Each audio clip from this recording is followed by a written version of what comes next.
I want you to picture something for me. Just close your eyes for a second if you can. And imagine the sheer, sweltering, totally oppressive heat of the African savanna. Oh yeah, that intense baking heat. Exactly. It is the kind of heat that just bakes the earth into this hard, cracked crust. And standing right in the middle of this landscape is a water buffalo. Right. When you look at this animal, you are looking at what is essentially a walking fortress of muscle and bone. I mean, it's massive, it's powerful, and it looks practically invincible. They're absolute units for sure. They really are. But here is the shocking twist. This seemingly invincible giant is actually losing a silent, agonizing battle against an invisible enemy. And it's a brutal battle. Yeah. It's an enemy it can't charge, it can't stomp on, and it definitely can't intimidate. So for today's deep dive, we are looking at this wild footage from Apex Truth. Oh, the Apex Truth video is just mind-blowing. Right. It shows how these walking fortresses are driven to the absolute brink of madness, and they're forced to basically outsource their survival to this bizarre cross-species biological spa. Yeah, the paradox of the savannah is that the things that threaten these giants the most, well, they aren't the predators with the biggest teeth. No. No, it's the micro-predators. Mm-hmm. The footage highlights this relentless siege by hundreds of ticks. And honestly, we need to reframe how we think about ticks here. How so? Like beyond just being a nuisance. Way beyond. So if you've ever had a mosquito bite right in the middle of your back, you know, that one spot you just couldn't reach. Oh, the worst. You just feel that sudden spike of panic and frustration. Exactly. Now multiply that sensation by 100, bake it in the African sun, and add the fact that these parasites are actively draining your blood volume. That sounds like actual torture. But I was looking at the anatomy of the buffalo in this footage, and I'm really confused about the mechanics of this attack. What do you mean? Well, this animal has a hide that is thick enough to deflect thorns, right? It can absorb blunt force impacts from other buffaloes. So how is a tiny arachnid even piercing that armor, let alone attaching itself securely enough to just hair on while the buffalo crashes through the brush? That is the crazy part. The tick bypasses the blunt force armor using basically microscopic surgical precision. Okay. A tick's mouth parts, specifically this structure called the hypostome, they are lined with microscopic backward-facing barbs. Wait, backward-facing so they can go in but not out? Exactly. It doesn't just bite. It essentially saws into the skin. And once it breaches that thick dermal layer, it secretes a specialized protein from its salivary glands. Like a venom or something. More like a fast-curing biological cement, actually. No way. It glues itself in. It literally glues the tick's mouth parts to the buffalo's tissue. Wow. So they aren't just holding on, they are permanently anchored, which, I mean, completely explains why the buffalo's primary defense mechanism on land looks so incredibly desperate. Oh yeah, you can see the panic. Because the buffalo's evolutionary biology prioritized brute strength and armor over dexterity, right? It has no hands to brush them away, so it has to use the landscape itself as a blunt instrument. Right, which is why you see it doing what it does in the video. Yeah, you see it finding a sturdy acacia tree and just using the trunk as this massive scratching post. But the thing is, the tree is a completely inadequate tool for the biological problem at hand. Because the ticks are glued in. Precisely. Because the ticks are cemented in place, rubbing against rough bark might crush the bodies of a few engorged ticks, but it often leaves the mouth parts embedded in the skin. Oh, yuck. That has to lead to infections, right? Huge secondary infections. Furthermore, a tree trunk is rigid. It can't adapt to the contours of the buffalo's body. That makes sense. And the ticks, they cluster in the softest, most highly vascularized, and hardest to reach areas. Under the legs, around the ears, right in the folds of the neck. Which forces the buffalo to escalate its tactics. Because when the tree fails, the footage shows the buffalo just dropping down and violently rolling in loose dirt. Kicking up that massive dust cloud. Yeah, this huge suffocating cloud of dust. Now, my initial thought watching this was that the buffalo is trying to physically smother the bugs. But looking at the sheer volume of soil it's grinding into its own skin, there has to be a deeper, I don't know, chemical or biological mechanism at play here. You are picking up on a crucial layer of this behavior. The dust bath isn't just about smothering. It's a highly sophisticated, multi-purpose defense. Really? Like what? First, you have the physical abrasion. The silica and sharp microscopic edges in dry soil act as a heavy-duty exfoliant, right? It forcefully dislodges some of the less secure pests. Okay, the loose ones get scraped off. Right. But more importantly, the soil actually alters the microenvironment of the buffalo's skin. Changing the pH or something along those lines. Exactly that, along with moisture control. The clay particles in the soil are highly desiccant, meaning they draw out moisture. Oh, I see. When you have hundreds of tick bites, the skin is weeping fluid, it's inflamed, it's radiating heat. The dirt draws out that inflammatory fluid, acting as a natural cooling astringent. So it's basically like applying a soothing mud mask to a rash. Exactly like that. And as that mud and dust cake onto the raw skin, it dries into a temporary physical matrix. It seals the existing wounds from airborne pathogens and creates this dense, impenetrable barrier. To stop new ticks from getting in. Yes, it prevents new ticks from finding a soft place to anchor their hypostomes. So the landscape is providing both an anti-inflammatory paste and a preventative shield. But, I mean, the obvious flaw in this DIY armor is its shelf life. It doesn't last long. Not at all.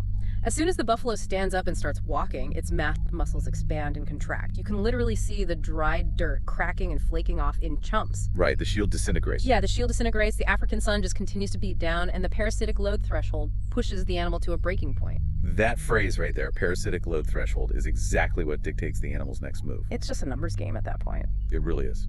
Every drop of blood lost to a tick forces the buffalo's metabolism to work harder to replace it. Which takes energy. A ton of energy. This metabolic cost, combined with the sheer psychological toll of an inescapable, maddening itch, severely depletes the animal's energy reserves. And when you're exhausted on the savannah, you're in trouble. Exactly. Its situational awareness drops. A distracted, exhausted buffalo is significantly more vulnerable to lions or hyenas. Oh, wow. So it's not just an itch, it's a life or death distraction. Right. The buffalo isn't just seeking comfort. It is fighting off a cascading biological collapse. That rising panic leads to what I think is the most cinematic sequence in the whole Apex truth footage. Oh, the river charge. Yes. The buffalo, pushed to its absolute limit, makes this thunderous, desperate charge straight into a river, sending water flying everywhere. It submerges itself almost up to its nostrils. It's incredible to watch. It really is. But here is where I get completely tripped up by the biology of it all. If the buffalo is entirely submerged in the river, shouldn't the water just drown the ticks? Like, why does the ecosystem need to provide another layer of defense? You'd think so, right? But ticks are incredibly resilient biological machines. They don't have lungs like we do. Wait, they don't? No, they breathe through tiny openings on their bodies called spiracles. Okay. And when a tick detects water, it simply closes those spiracles. They have a remarkably low metabolic rate and can actually trap tiny bubbles of oxygen right against their bodies. Are you kidding me? So they bring their own scuba gear. Basically, yeah. A tick can survive underwater for days. So submersion provides the buffalo with immediate thermal relief from the sun, but it does absolutely nothing to remove the cemented parasites. So the water isn't the weapon, the water is just the arena. That's a great way to put it. Because almost immediately after the giant plunges into the shallows, the water starts boiling with movement. Swarms of small, opportunistic fish just surround the buffalo. It looks terrifying at first glance. It does. For a prey animal that just escaped being eaten alive on land, being swarmed by hundreds of things underwater, seems like it would trigger a massive panic response.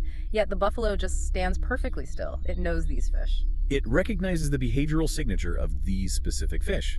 This is where we see symbiotic plasticity in action. Symbiotic plasticity? What does that mean exactly? Well, over an immense evolutionary timeline, these fish shifted from scavenging dead organic matter or grazing on algae to recognizing something new. That buffaloes are food.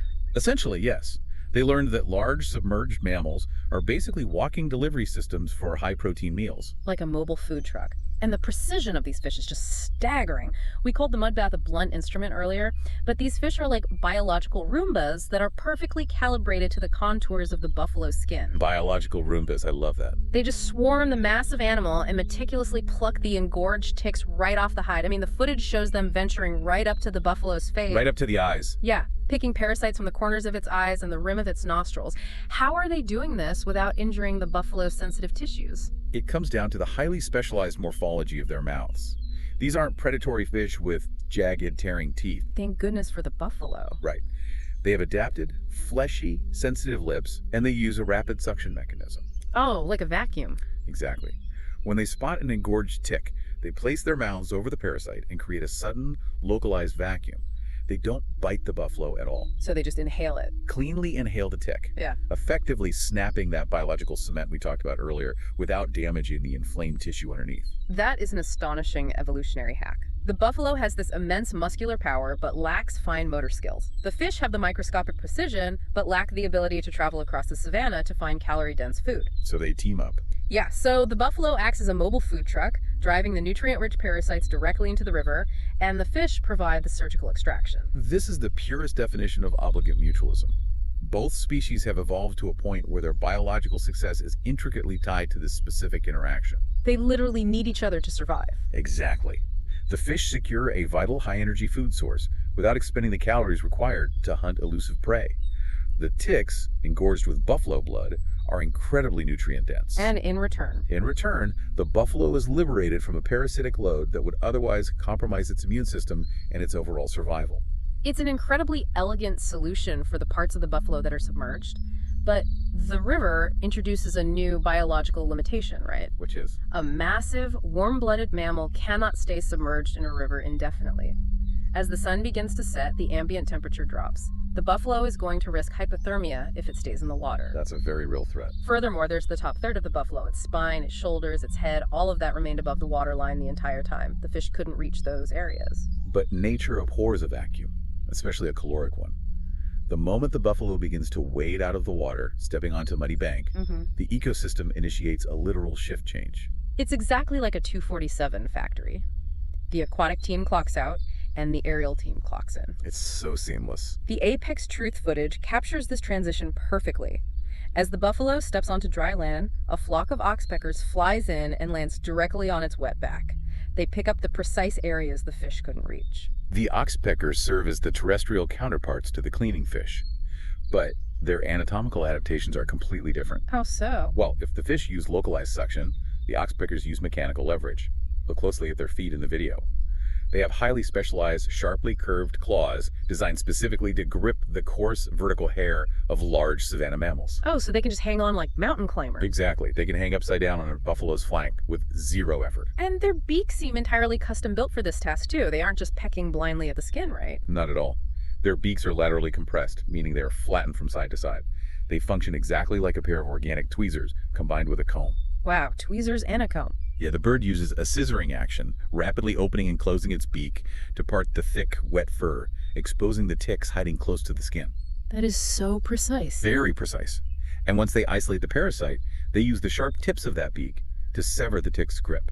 The synchronization here is what really elevates this from a neat nature fact to a profound ecological insight. I totally agree. You have a massive herbivore driven to the river by a terrestrial parasite. An aquatic species clears the lower half. An avian species clears the upper half. It is an unbroken chain of biological care provided by completely different taxonomic classes. All timed perfectly. Yeah, all timed perfectly to the buffalo's daily movement and the rising and the setting of the sun. It forces us to really reevaluate our understanding of strength and survival. We heavily index on the idea of the apex animal, right? The heaviest, the fastest, the most heavily armored. We love a solitary hero. Right. We view this massive buffalo as an independent powerhouse. But its physical dominance is entirely contingent on the smallest, most easily overlooked members of its environment. It's humbling, really. It is. The buffalo's massive caloric intake builds the fortress, but the fish and the birds maintain the walls. And the inverse is just as true. The vulnerability of the giant is the foundation of the microeconomy. The ticks exploit the buffalo, but the buffalo's suffering delivers those ticks to the fish and the oxpeckers. Everything is connected. Literally everything. If you remove the buffalo, the fish lose a vital seasonal food source, and the birds lose their entire ecological niche. If you remove the tiny cleaners, the walking fortress eventually succumbs to anemia, disease, and exhaustion from a microscopic siege. It's a closed loop of dependency. And, I think there's a highly relevant application for you listening to this right now. Oh, definitely. We live in a society that champions rugged individualism. We often view ourselves as self-sufficient fortresses, much like our initial perception of that buffalo standing alone in the heat. The myth of the self-made person. Exactly. But next time you feel entirely independent, consider the invisible infrastructure sustaining you. The silent systems running in the background. The agricultural supply chains, the sanitation workers, even the microscopic biological processes in your own microbiome, keeping your immune system functioning. You don't even think about them. Yeah, we rarely do. We are all deeply, intricately dependent on a vast web of tiny support systems that we rarely acknowledge until they stop working. True resilience isn't about being impervious to attack. It's about being connected to a network that helps you recover. That completely reframes the footage for me. We didn't just watch a buffalo get a spa treatment, we watched an entire ecosystem collaborate to keep one of its most vital members alive. A true collaboration. We've tracked this incredible journey from the maddening, invisible siege on the dry, cracked earth through the desperate dust bats into the rushing sanctuary of the river with its biological Roombas, all the way to the twilight shift change with the organic tweezers of the oxpeckers. It really is a stunning display of interconnected survival. And it serves as a reminder that in nature, no problem is solved in isolation. The landscape, the predators, the prey, and the parasites are all engaged in a constant dynamic negotiation. It's a delicate balance. Which leaves us with one final lingering mystery for you to chew on today. We just uncovered that a creature as massive and objectively dominant as a 1-ton water buffalo is entirely dependent on finger-length fish and tiny birds just to survive the week. Right. So, Yeah. what other massive, seemingly invincible giants on our planet, whether plunging through the deep oceans, towering in the rainforest canopies, or migrating across the ice caps, are secretly being kept alive right now by the smallest, most easily ignored creatures on Earth? Until next time, keep diving deep.